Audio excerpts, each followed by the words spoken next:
Hello and welcome to the Handsell with Ron Hogan, today from Grand Central Terminal and Posman Books. My guest is Alex Marwood. She is the author of The Wicked Girls.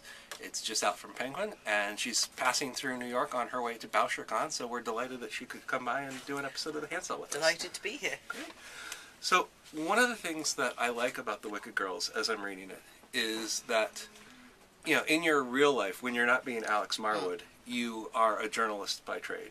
Yes, well, actually, I'm no longer a journalist, but I was a journalist for about 15 years. But I now write novels full time. But yes. But that background comes through very much in The Wicked Girls, and although it's kind of like the underside of journalism in a lot of ways, it's a portrayal of the underside with affection, let's say. Yes, absolutely. And I actually, one of the things that has been a real pleasure about having done the book is the number of my journalistic colleagues who got in touch and said that that it was the most accurate portrayal of journalism that they've read in a book, which really cheered me up, even though it's not a very flattering picture of the whole thing.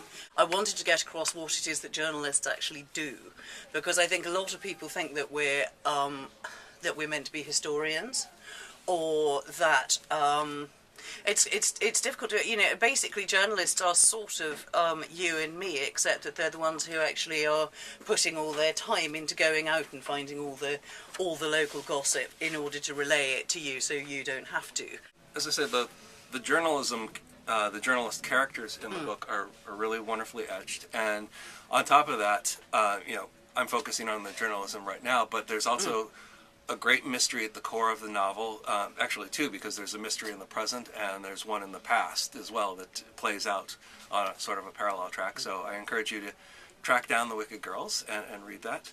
Now, the way that the Handsell works is that I come to bookstores like Posman and meet up with authors like Alex, and readers like you send me lists of books that they've read and enjoyed, and then we try to figure out something that you might like to read next.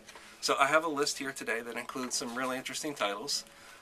Jo Walton's Farthing, Erin Morgenstern's The Night Circus, Jonathan Strange and Mr. Norrell by Susanna Clarke, and Maureen Johnson's The Madness Underneath. And one of the things that struck me about this list, they all have sort of like fantasy elements in them, but they are also, there's also mysteries and almost thrillers in some respects at the core of many of these stories as well. Yes, and I think the thing that really stands out is that they're all very, very much rooted in their location, even if it's a fantasy location.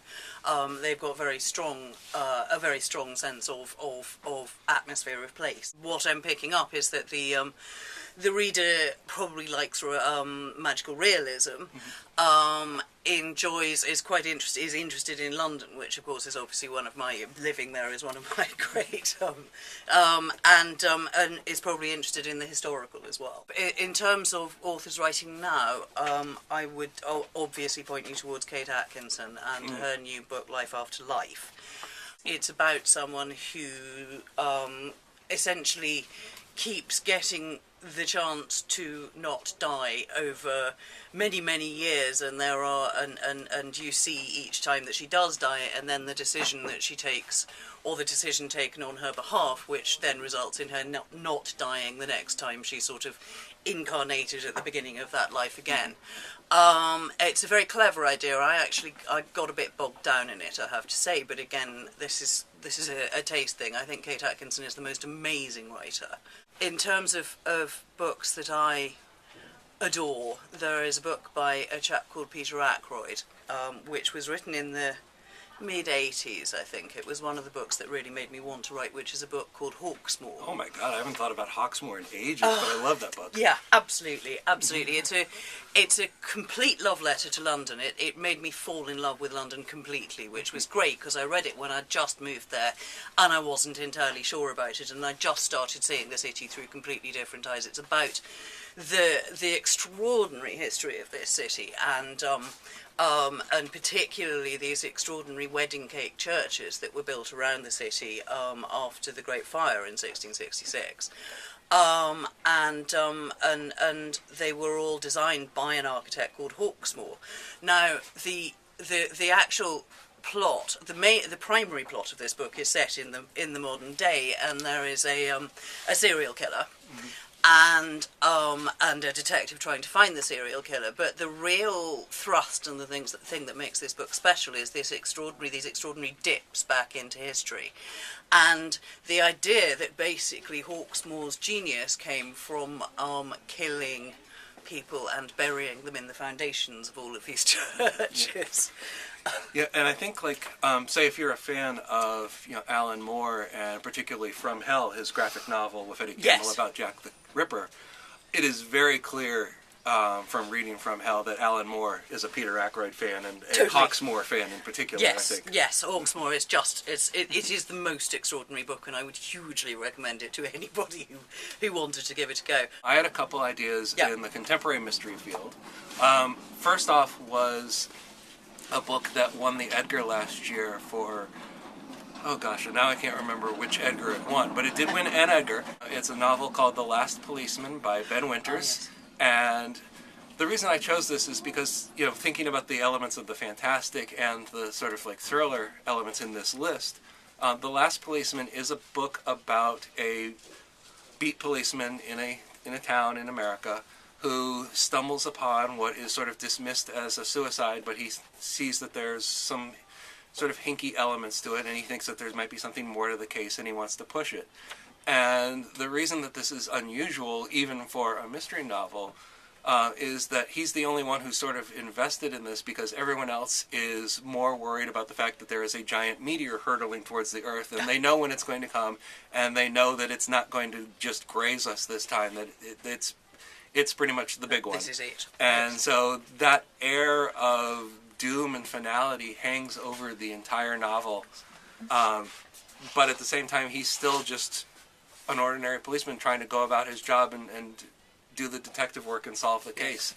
And it's just a really wonderful evocation of character and mood, and I loved it a lot, and I can't wait to see what else he does. In fact, it's the first in a trilogy, so there are more on the way. The next book that I had in mind was James Renner's The Man from Primrose Lane. And the thing I loved about that book is that, like, say, The Prestige from about 10 years ago, which many people might remember, the thing I loved about The Prestige was that it was a book that once its premise was laid out, and you were sort of like figuring out how it worked, the story that it was telling increasingly like wrote itself into a corner in which the only possible explanation for how this was happening was something completely unreal and bizarre, and then it went there.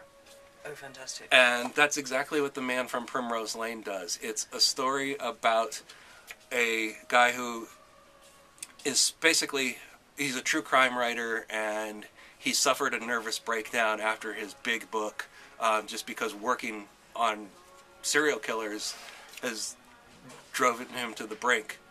But he gets asked to look into another case, which involves a mysterious figure who like never comes out of his house, or when he does come out of his house, never like takes off his mittens. And the case just gets weirder and weirder. And again, it leads to a point where it's like there is only one possible explanation, which makes absolutely no sense within a realistic murder mystery novel. And in order to accept it, you kind of have to throw realism or naturalism completely out the window. Fabulous. And Renner just says, "Yep, that's the solution. Fabulous. Take it or leave it." And the audacity of it is just really astonishing. And I love both of those books for their audacity and their commitment to running with that vision. So there's a lot of great picks for you there, and I hope that you will check out some of those books. If you would like a list of books recommended to you, all you have to do is go to thehandsell.com/ask, or find me on Twitter at Ron Hogan, and you can tell me about some books that you've enjoyed, and then I will come to a bookstore like Posman and find an author or a bookseller, and we'll go over that list, and we'll come up with some suggestions for what you ought to read next. Until then, from here in Posman's in Grand Central Terminal, I've been talking with Alex Marwood about The Wicked Girls, and I'm Ron Hogan, and I thank you for watching The Handsell. Take care.